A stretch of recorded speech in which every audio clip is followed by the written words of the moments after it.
Y'all, Married to Medicine is back, and I am here for it. Let's get into it.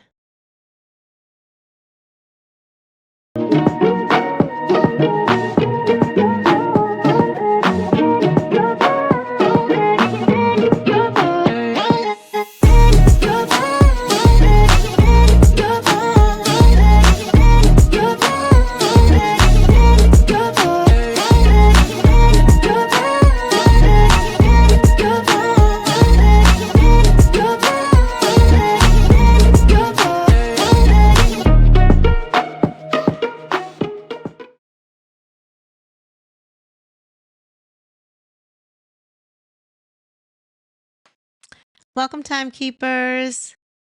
Those of you that are new here, welcome. To all my new subscribers, thank you for joining me on my journey. As you know, I started commentary about Married to Medicine. Was my first year was last year, the 10th season, because I had never watched it before. However, I am hooked, and yes, I am a newbie. Do I have all of the background knowledge of all of the characters? No, I do not. I think what drug me over to Married to Medicine was to see what not Portia, but see what Phaedra was gonna do. And she didn't really do much. But it got me interested in the dynamic. Then I started watching Heavenly on Messy Mondays with Carlos King. I watched her blog or vlog or whatever. I wonder if she's gonna still do her Married to Medicine recaps because those were cool. I liked her. So anywho, so I'm back, okay, and this is season 11, episode 1, and yeah. So they start out. This is the season premiere. Starts out with well, it goes through, you know how they do all the monologues or whatever. They just go around to the different ladies and they take a snapshot of their daily lives or whatever, usually at their jobs or maybe, you know, what they do at home or whatever. Because, well, Toya doesn't have a job, so she's at home. So anyway, it took a little snapshot of what they usually do. So it starts off with Jackie. She's with a patient and she's checking her, I guess, for one of her visits. And I think she asked her patient how was the sex. And the patient was like, I ain't touching that man. She out there here with a baby. Talking about, I ain't touching that man. Too late, girl. Too late. They show Phaedra in the car with her son, and they talk about evidently maybe it was like trips from the summer or whatever, but she must have asked him, what place have you visited, did you like the most or whatever, and what did you like about it? So he said Tokyo. And she said, well, what did you like about Tokyo? And he gonna say the bidets. And she gonna say, nothing like a clean behind. She always says something really quirky and crazy. So then it pops over to Sonia. I mean, not Sonia, Tanya and Eugene. Sorry, y'all. It pops over to Tanya and Eugene. And she's in the kitchen. Looks like she's fixing a sandwich or something. And he comes out and she says, hey, you hungry or whatever? He was like, well, I just ate. And she's like, oh, you crazy. Like, evidently they just got finished doing the do, right? TMI. And so she said something about how she works out, or she the workout queen or something crazy. Anyway, let me talk about that. So anyway, so it starts out, their scene starts out with Cecil and Simone. And they are throwing a party for their 35th college reunion, right? And I think Simone graduated from Spelman, Cecil graduated from Morehouse, and they wanted to relive or revamp Freaknik, right? Freaknik used to be this thing down in Atlanta during spring break. People used to go. I remember spring. I think I remember. I remember Freaknik. Freaknik was going on, or was it just, or did it end just about when I went to college? I can't remember. I remember hearing about it, but I was always too young to go. Or, for one, I had no money to get down there. Broke college student, you know what I mean? But I want to say that I heard about it and I wanted to go, but I don't think I was old enough. When I finally got money enough to go down there, of course, they didn't have them anymore, but I would go where, we visited Spelman, we visited Morehouse, so we knew where the happenings went on, but wasn't no thing because wasn't nobody there. Anyway. So yeah, they talk about how they want to revamp Freaknik and they're gonna call it WHITNIK on a play of their last name, right? Whitmore, I think is their last name. I don't know, something like that. So basically they give you the background of how Freaknik came about. It was basically for those college students that had to stay back and couldn't get home for spring break, so they made their own little thing. Anyway, it went on for years from the late 80s to the early 90s. God, what is that? So they were like, it's gonna be nice. I hope we get a nice turnout, this, that, and the other. And so Cecil asked her, well, who have you talked to invite? And she said, everybody that I talked to. So he asked her, so did you invite Quad? So it skips over to the next scene with Heavenly and Quad, and you see Heavenly pull up. She's visiting Quad, and she brings her, I guess, a flower. However, the vase drops from underneath of it and splatters in the driveway. So she got all this glass in the driveway. But anyway, all she comes in with was all she came in the door with was a bouquet of flowers with no vase. So Quad had to put it in a vase. She said, "I'm gonna clean it up. I'm not gonna worry about it." She said, "I'm gonna clean it up."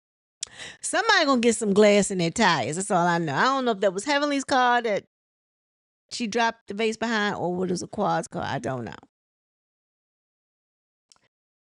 So Heavenly visits Quad, and then they show like a flashback from last season with Quad and how the girls kind of like did her dirty. And I remember feeling some way about how they did that because they invited her out on a trip with Toya. Toya had this thing with this wine thing, which I don't know. Does she do that anymore with Kendall Jackson? I don't think she do. But anywho, and then they told her to leave. They told her to go home, and I thought that was so horrible how they treated her. And Simone was the ringleader in that.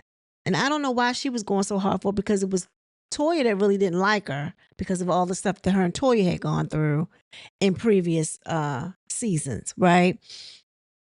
But Simone was taking it on for whatever reason.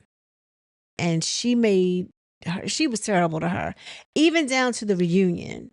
And I know there was some mishap that happened, an accident happened with Quad's niece. I think she must have drowned in her pool.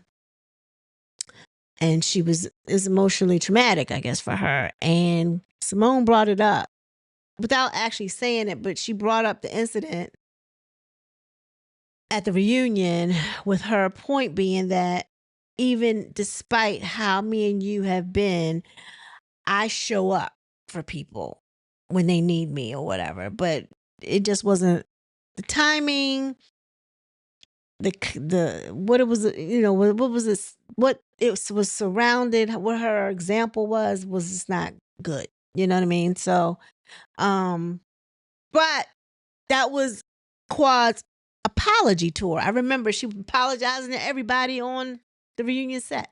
I shouldn't have did that. I'm sorry. And I'm sorry if I hurt you. I'm sorry. She apologized to everybody, even went with them one-on-one to apologize to them. Went in Simone's dressing room. Simone, was talking, and Simone said, "I receive it." So at the reunion, they left on good terms.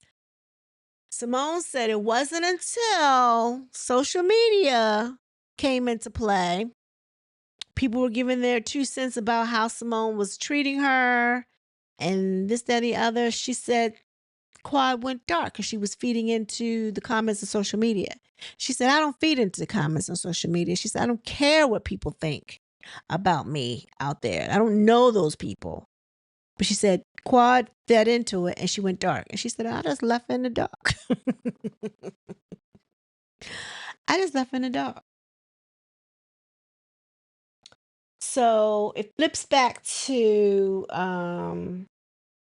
Heavenly and Quad. And Quad, I mean, and Heavenly must have said, well,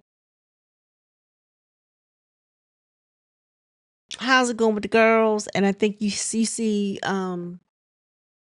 Quad talking about that it's been different. And then she talks about how she hasn't really talked to Simone, but she said she probably feels like Simone thinks I should call her or whatever. And Heavenly basically was saying that she didn't feel like she deserved the treatment that they gave her. She thought, I mean, I guess she sat back and looked at it. She said she really didn't think that she deserved that treatment. But Quad said, well, Heavenly, you always, no, she said she thought Simone needed to take some accountability. And she felt like Heavenly always took accountability. She always apologized when she, needs to. And Heavenly says, well, I apologize all the time and don't mean it. She said, but this time I do. So it flips back to Cecil and Simone. And so Cecil says, well, what's the difference between Heavenly and Quad? She said, you always seem to, even though you and Heavenly always fall out, you always seem to be able to work it out with Heavenly. Why can't you do the same thing with Quad? What's the difference? And Simone's uh answer was something like, and I'm paraphrasing that, because she knows Heavenly's going to invite me over her house and I'm going to invite her to mine. And we, get past whatever we're going through and squash it. And she said her and Quad's relationship is kind of surface. I think Quad, for what I can gather, is very sensitive and she puts up a wall or she protects herself. So she, instead of being hurt, that's how she puts a barrier around her. So she just distances herself from whoever she's must be going through things with. You know what I mean? Nobody wants to, Heavenly, I feel like sometimes she's a glutton for punishment. She could know if somebody don't like her and she'd be right there in their faces. You know what I mean? Where Quad doesn't do that. She shields this. Most people do, but Heavenly's a different type of chick. My opinion, I'm entitled to it. So the next scene was Sweet Tea and Dr. G, and they are riding over to Phaedra's house, right? But in the car, I remember Dr. G saying something like, before we got married, you used to go to the range with me all the time. And he said, ever since we've been married, she said, you might have been one or two times. And she said, I was trying to get you. Honest, that's an honest thing. I'm gonna act like I'm interested just to be in your presence and then reel you in. No, but anyway, so he just looked at her like, okay. Anyway, they go over to Phaedra's house because Dr. G says his concern with Sweet Tea is she doesn't know how to swim. Well, why not go to the YMCA? You know what I'm saying? But then Phaedra says she was a swim instructor in school. Phaedra is a whole bunch of stuff. She's a swim instructor. She's a lawyer. She's a funeral mortician. Is she a mortician? Is that what they call them? I don't know. Funeral director, whatever. She got a lot of hats. She's a reality personality. What else could she do? I can't think. But anyway, she got all the accolades, right? Anyway, so they show like her kids actually on Sweet Tea how to swim. I mean, Frederick is in there first and does a little bit of something. But mainly the kids were in there showing her. So by the end of that particular scene, it looked like she was able to float, or at least she knew how to float. But anywho, Phaedra goes and talks to Dr. G, and they talk about, I think she brought a charcuterie board out there, some snacks, and asked Dr. G, what was going on with him in Heavenly. And And, they go back to the Twitter beef that was going on between them. I think it was sometime, was it earlier this year or late last year? Can't remember. But it started actually with between Sweet Tea and Heavenly, and they were going back and forth. But I think it all started, and I feel like it all started when Heavenly went out to lunch or went to dinner with Sweet Tea, and she got drunk, and they were throwing down shots, and she was just spilling her guts about Dr. G. And a couple of comments came across as the same thing that Quad said about him. And Sweet Tea got mad. Well, they ain't been right really ever since. She always felt like Heavenly was coming for her because of what she said at her bridal shower. Well, she was only reiterating what she had said when they went out for drinks. And Sweet Tea seems to think that Heavenly set her up. No, Sweet Tea, you just can't handle your alcohol. I think that's part of it. Anywho, so it got a little out of hand. I think they were going back and forth about Sweet Tea being able to produce child, and got a little personal where Dr. Heavenly started attacking Dr. G as well and his practice, and called him a PDF file, I want to say, but she removed that comment because she went overboard. She even said she went overboard. And I think they was getting ready to sue her, but they withdrew it because she took it down, because it really didn't cause any harm to his practice. You can't really go forward with a cease and desist if somebody retracts something, which she did. She retracted it. And I think that's when she got in trouble with Dr. Damon too, because Dr. Damon said, stay up behind off Twitter. I think she stayed off for about 2 days.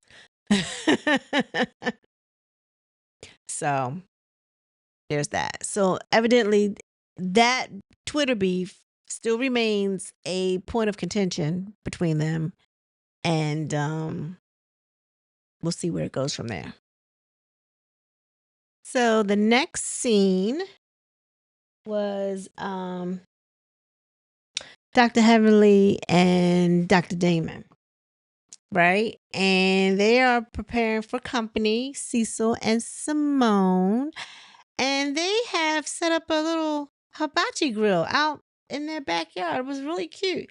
Can you do that? I wonder if I could do something like that. That'd be real cool for, like a couple to have like the people come to your house, set up and do that right there at your house. I'm sure it costs money, but that was a cute idea. Anyway, Cecil and them come through the door. They go through all their pleasantries, and Cecil says, you got to come through the door with a purple bag in the Hines home. So he gives her a bag with the, what's that? What is that drink? But people have with the purple bag. They be using the purple bag for all kinds of stuff. The bottle came in it, but they use it for all kinds of stuff. Money, jewelry, whatever. Crown Royal. That's it. The purple bag. So, after they go through their dinner, they do the little hibachi show, flipping the food in people's mouths and all that kind of stuff. And how he flips the egg and on the spatula, whatever. They get through the whole show. Cecil addresses Dr. Damon and said, did Heavenly tell you about her and Letitia? And of course, Dr. Damon just looking like, what now? And Heavenly pipes up and says, you know what? You mother tuckers know. If you come for my man, I'm going to come for yours. And her version of the Twitter beef is that Letitia came for her and talked about her man. I think it was the cheating allegations that Mariah had said or something like that. And then Letitia also said that Heavenly told her that her man had cheated or something like that. And she said that wasn't true. But anyway, she said, I said it. She said, I probably went too far. She said, I usually do. She said, but I can apologize and take it back. I don't care. And I can move on, whatever. She said, but my opinion about you and Quad, and then she went straight on Simone and said, did you owe her an apology? And she said, when she came to New York, she apologized to all of us. And she was going back and forth, and she said, yeah, so you owe her an apology. And so she said, well, when she left New York, me and her were cute. We were good. She was, she came to my dressing room. She said, but that's how Quad is. She act like, everything's fine, because she could be really hurt or whatever. But she said, but I feel like, that's how Quad is. She comes around, act like ain't nothing wrong, but and I'm thinking she's good, and she's not.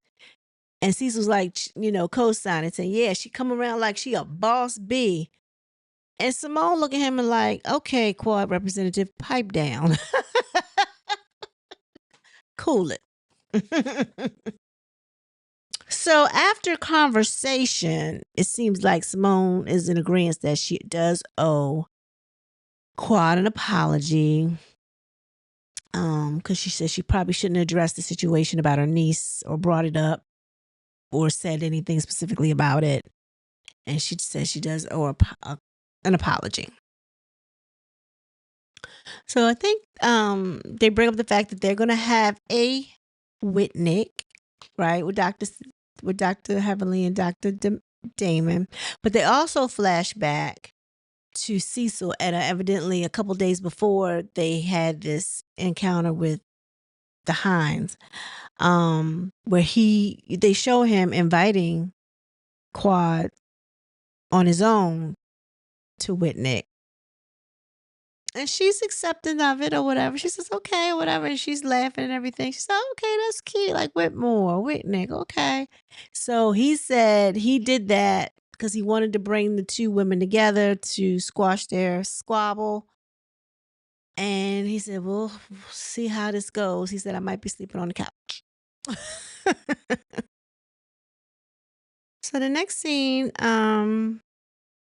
Simone is coming up and she's showing everyone their setup for their festivities. They got, when you pull up, you see the big white letters. They say WHITNIK. And she said at night, they had lights in front of it. It would, shine on the letters at night so you could see it would illuminate the letters. But it was giving an old school vibe because they wanted people to capture the essence on how Freaknik was back then. They had a 40 station.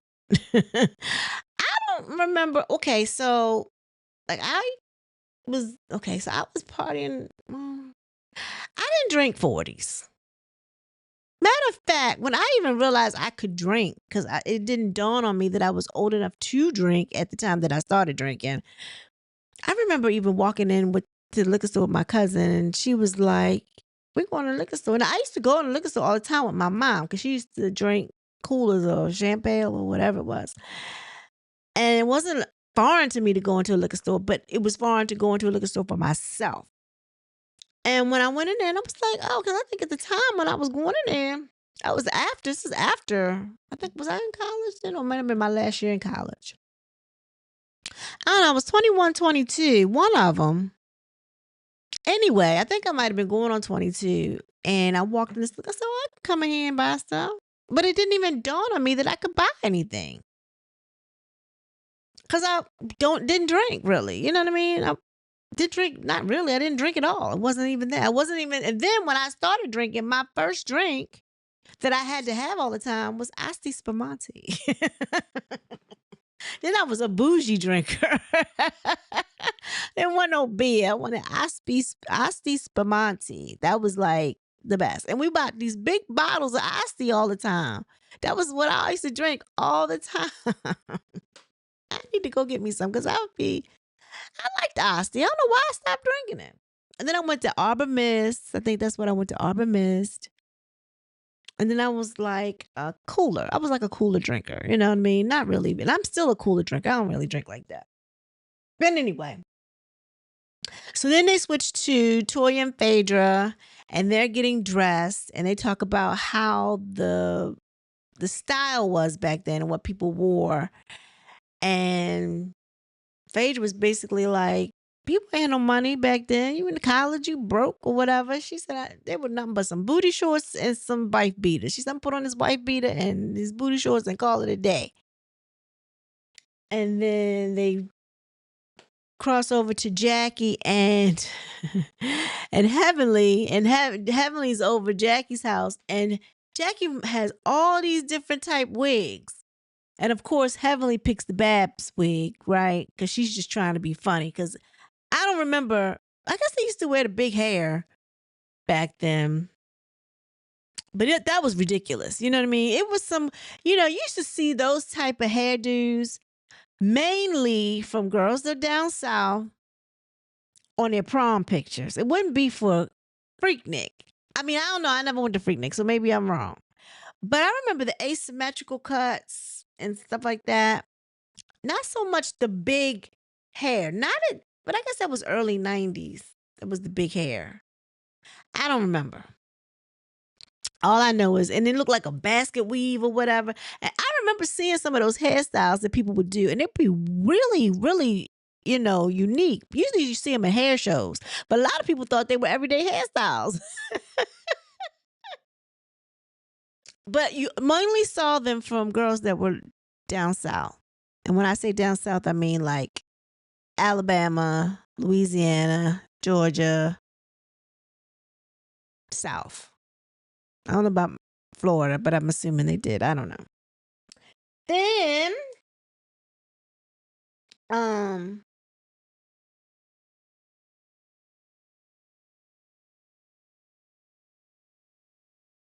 I think Heavenly and Dr. Damon pull up and with Toya and no, Dr. Damon.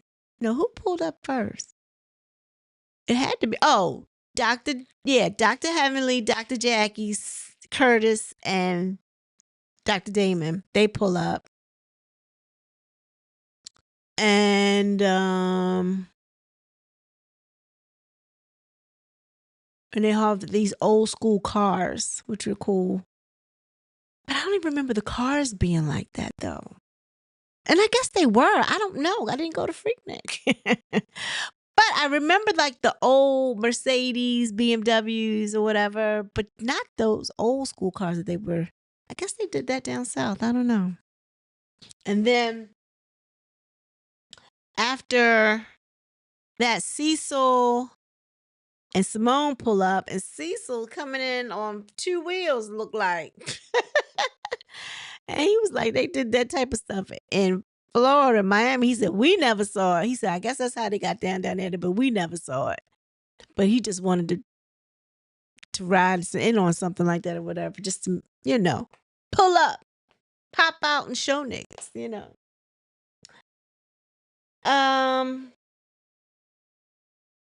then after that, Phaedra, Toya, and Eugene pull up. Phaedra's in the back with her booty shorts, her wife beater, her thigh-high pink boots, and her fur pink bag with her ombre blonde and pink wig. And she gets out the car, she's walking, and Dr. G said, don't be standing in front of my husband. Go on up there. She know how he is. He not in the DR this season. They must be on good terms. They look like they was pretty happy. But that's okay. That's good. And then Dr. G, Sweet Tea, Contessa, Dr. Contessa, is it Dr. Contessa? And Dr. Scott pull up. And they're like looking like, where did Contessa come from? And Heavenly like, oh my goodness. She said, I don't know. I feel some way about this. She said, I feel a vibe about this. She said, what, they going to take turns whipping my behind? Like, what's this about? Duck Heavenly. She done brought back up. So Dr. Damon goes over to Dr. G and, man to man, He says, "Hey man, what's going on? Blah blah blah blah blah." And he mentions, I guess, his issue with Heavenly or whatever. And he must have said something like, "We should have came to me. We should have said something to me about it or whatever." He said, "I ain't mad about nothing or whatever." So they, just talk man to man. They don't get into all the petty women stuff. But then as soon as Heavenly sees Dr. Damon over there with Dr. D, she comes over there and wants to give Dr. Damon a kiss and everything on the cheek. Like, she's so petty. She's so petty. All in all, it looks like it was a good turnout. I know Contessa, when she came in, she hugged everyone. She hugged Heavenly. Um, but I don't they don't look like they did too much communication. They didn't do much talking. I think they hugged in the beginning, but that was like kind of it. It had gotten a little dark, and Simone had gotten on the mic to, let everybody know thanks for coming. It's a great turnout. And they just want to make sure that everybody had fun. Meanwhile, while she's talking, Quad pulls up. Who did she come with? I can't remember.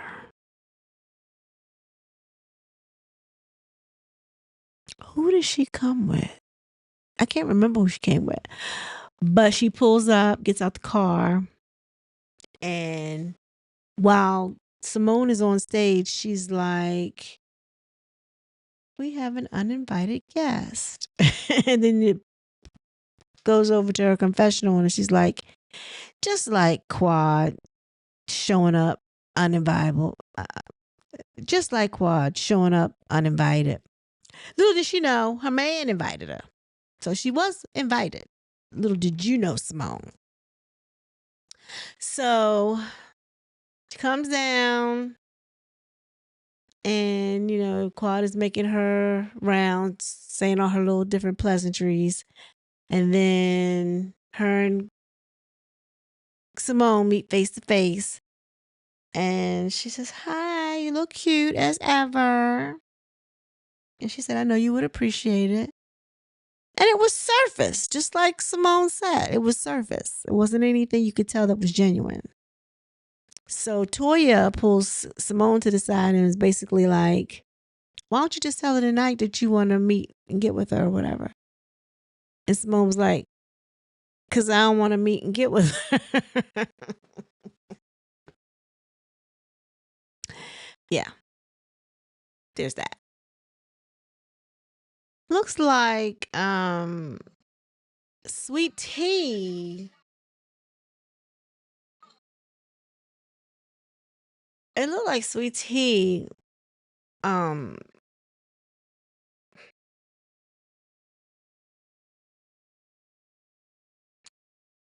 it looked like Sweet Tea walked up to Dr. Damon and started talking to him, which I don't know if that was appropriate, about his wife, trying to give him an update on what was going on.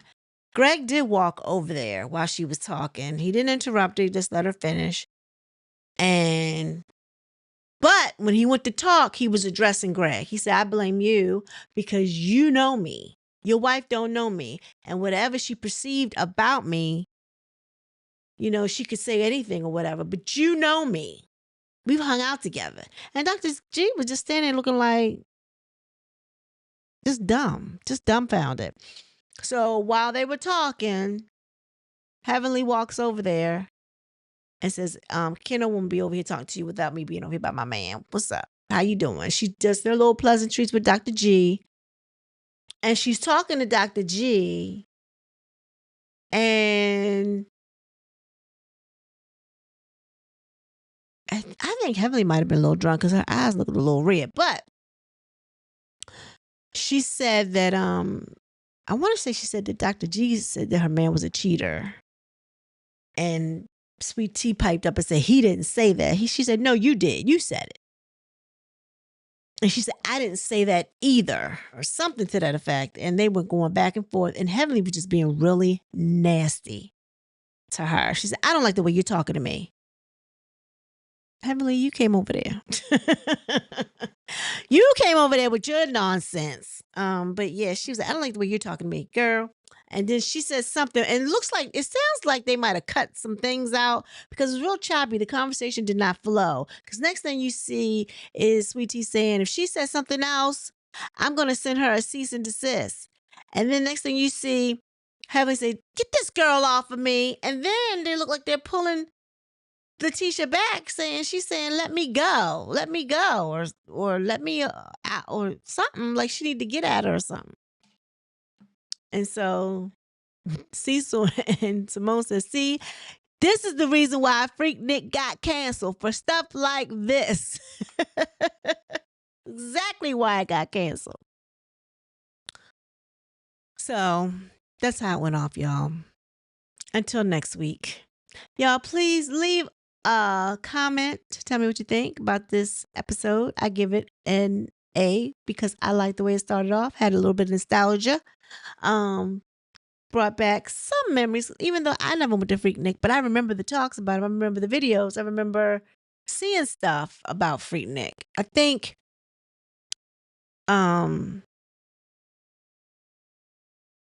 wasn't any cell phones, was it? No. They didn't have videos of it at that time. But I remember seeing stuff like in music videos about Freaknik, I think.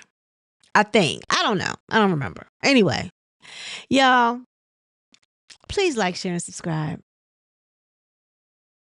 Everyone be blessed. Peace.